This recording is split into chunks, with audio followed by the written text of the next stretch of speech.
Hello students, आज मैं आपको कॉशी रेसिड्यू थ्योरम पे बेस्ड न्यूमेरिकल एक्सप्लेन करूंगा। एक क्वेश्चन स्टूडेंट है, find the residue eight z बराबर 0 ऑफ द फॉलोइंग फंक्शन। तो पहला फंक्शन आप देखिए, पहला फंक्शन है Z cos 1 by Z. Z cos 1 by Z में आपको रेसिड्यू निकालना है एट जेड बराबर 0 पे।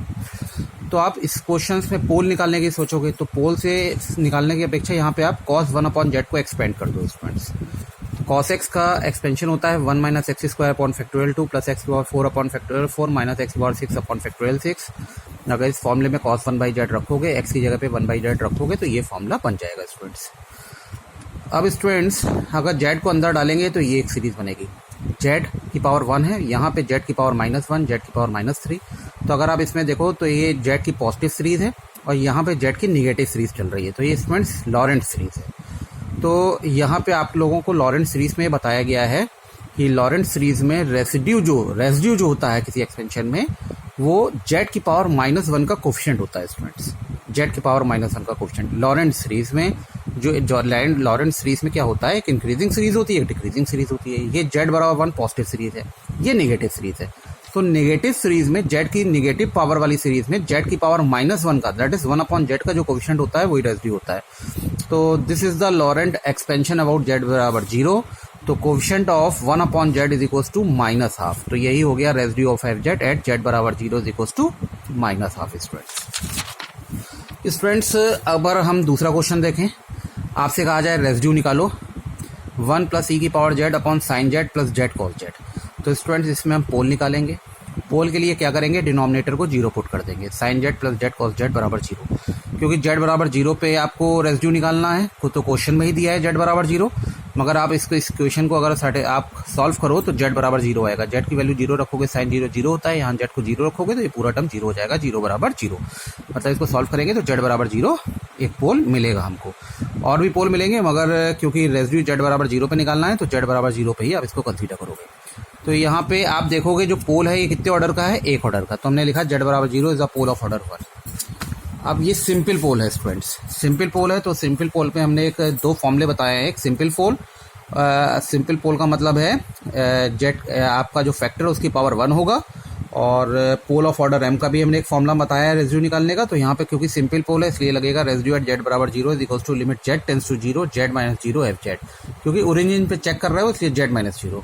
तो limit z tends to 0 z -0 z हो गया, एफ जेड की वैल्यू ये पुट कर दी।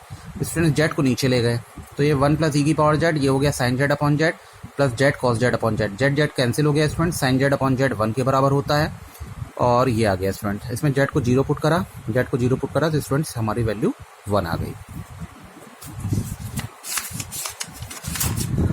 स्टूडेंट्स फिर आपको एक मैंने क्वेश्चन फिर समझाने जा रहा हूँ। जैसे आपसे इस इंटीग्रेशन की वैल्यू पूछी गई, integration over C z square minus 2 z z plus 1 का square z square plus 4 where C is the circle mod z is equals to 10 by Cauchy residue theorem. तो सर्किल है स्टूडेंट्स यहाँ पे mod z बराबर 10। तो mod z बराबर 10 क्या student, कैसा सर्किल है, जेड बराबर 0 को सेंटर मान के 10 यूनिट का सर्किल ड्रॉ किया गया है। तो ये जो सर्किल है ये जेड बराबर 10 और जेड बराबर -10 को टच करता हुआ जाएगा एक्स एक्सिस पे, और वाई एक्सिस पे ये जो वाई एक्सिस इमेजिनरी एक्सिस होता है ये जेड बराबर 10i और जेड बराबर 10i और जेड बराबर -10i को टच करता हुआ निकलेगा। स्टूडेंट्स पोल निकालेंगे। पोल के लिए हमने आपको कई बार बताया कि डिनोमिनेटर को 0 कर दिया जाता है। तो हमने लिखा फॉर पोल जेड प्लस 1 का स्क्वायर बराबर 0। तो जेड की वैल्यू हो गई स्टूडेंट्स -1, पावर 2 है तो ऑर्डर इसका 2 हो गया। जेड स्क्वायर प्लस 4 बराबर 0, तो जेड स्क्वायर बराबर -4, तो जेड बराबर हो गया 2i -2i। ये हो गया स्टूडेंट सिंपल पोल। जेड बराबर 2i एक वैल्यू आई है और एक वैल्यू आई है -2i, तो ये हो गया सिंपल पोल। तो हमने स्टूडेंट्स यहाँ लिखा, अब देखा हमने कि जेड बराबर -1 भी सर्किल के अंदर लाई करेगा, ऑर्डर 2 वाला पोल जेड बराबर -1 भी सर्किल के अंदर लाई करेगा, और जेड बराबर 2i और जेड बराबर -2i भी इस क्लोज सर्किल के अंदर लाई करेंगे। इसका मतलब है तीनों पोल सर्किल के अंदर होंगे।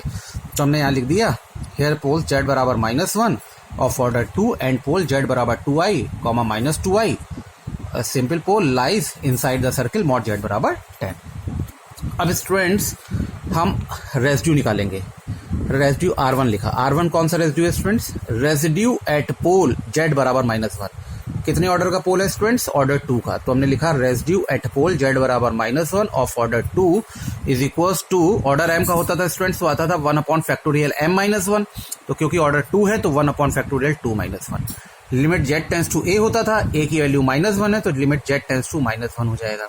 क्योंकि स्टूडेंट्स इसका ऑर्डर 2 है तो इसको एक बार डिफरेंशिएट करेंगे dy बाई dz, फिर होता था z माइनस a की पावर m ऑर्डर में, तो z माइनस a कितना है -1, तो ये z प्लस 1 हो जाएगा। पावर m होता था, पावर m यहाँ ऑर्डर m की वैल्यू 2 है तो 2 हो जाएगा। fz हो गया z square minus 2z upon z plus 1 का square z square plus 4। Student इससे कट जाएगा, ये आ जाएगा।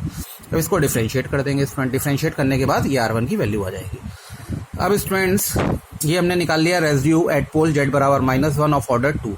अब स्टूडेंट्स हम r2 निकालेंगे। r2 क्या है? रेजिड्यू एट पोल z बराबर 2i। ये सिंपल पोल है स्टूडेंट्स, तो सिंपल पोल में पहला वाला फॉर्मूला लग जाएगा, limit z tends to a कितना है 2i, फिर z माइनस a तो z minus 2i into fz की वैल्यू पुट कर दी स्टूडेंट।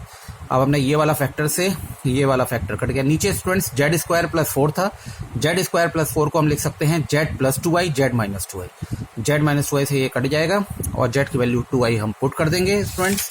तो हमारी स्टूडेंट्स वैल्यू आ जाएगी कुछ ये वैल्यू आ जाएगी स्टूडेंट्स, r2 की वैल्यू इसको सॉल्व करेंगे ये आ जाएगा हमारा। अब हम तीसरा पोल निकालेंगे r3। Residue eight pole z बराबर -2i, ये भी सिंपल पोल है स्टूडेंट्स। इस पोल को निकालने के लिए फिर हम वही सिंपल पोल वाला फॉर्मूला लगा देंगे, पहला वाला limit z tends to -2i z minus a की वैल्यू -2i है तो ये प्लस 2i हो जाएगा स्टूडेंट। फिर fz की वैल्यू पुट कर देंगे, नीचे z स्क्वायर प्लस 4 था तो z plus 2i z minus 2i हो जाएगा, z प्लस 2i से z प्लस 2i कट जाएगा स्टूडेंट। इसकी वैल्यू हमारी r3 की वैल्यू ये आ जाएगी स्टूडेंट। अब स्टूडेंट्स कॉशी रेजिड्यू थ्योरम से हमें इसकी वैल्यू निकालनी है। सो भाई कॉशी रेजिड्यू थ्योरम होती है integration over c fz dz is equal to 2πi into sum of residue. तो सम ऑफ रेजिड्यू कितने थे हमारे 3 रेजिड्यू थे, 3 पोल थे तो 3 रेजिड्यू हुए, तो सम ऑफ रेजिड्यू का मतलब हो गया students r1 plus r2 plus r3।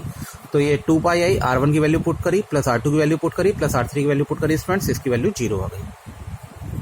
अब स्टूडेंट्स ऐसे ये क्वेश्चन है, determine poles and residue at each poles of the function this one, further state residue theorem and hence evaluate integration over c fz dz where c is the circle mod z बराबर 5/2। तो student mod z बराबर 5/2 का मतलब हो गया 2.5। तो ये कैसा सर्कल है? इसका सेंटर z बराबर 0 है और रेडियस कितनी है 2.5। इसका मतलब है z बराबर 0 को सेंटर मान के स्टूडेंट्स z बराबर 0 को सेंटर मान के 2.5 रेडियस का सर्किल ड्रॉ किया गया। तो ये z बराबर 2.5 और z बराबर -2.5 को टच करता हुआ निकलेगा। पोल के लिए स्टूडेंट्स यहाँ पे पोल के लिए डिनोमिनेटर में z प्लस 1 का स्क्वायर था, z माइनस 2 था, तो दोनों को हमने 0 पुट कर दिया। तो ये z प्लस 1 का स्क्वायर 0, तो इसका मतलब हो गया z बराबर -1। कितने ऑर्डर का पोल हुआ? ये पोल हो गया ऑर्डर 2 का। और दूसरा फैक्टर है z माइनस 2 बराबर 0, तो z बराबर 2 हो गया, ये हो गया सिंपल पोल। तो हम देखते हैं z बराबर -1 इस सर्किल के अंदर लाई कर रहा है और z बराबर 2 भी सर्किल के अंदर लाई कर रहा है। तो इस सर्किल के अंदर दोनों पोल लाई कर रहे हैं स्टूडेंट्स, तो दोनों पोल पे रेजिड्यू निकालेंगे। तो हम r1 निकालते हैं। r1 क्या है? Residue of fz at pole z बराबर -1 ऑफ ऑर्डर 2। तो ये हमने जो फॉर्मूला बताया था ऑर्डर 2 का है, तो 1/फैक्टोरियल m-1 की जगह 2-1 हो जाएगा, लिमिट z टेंस टू -1।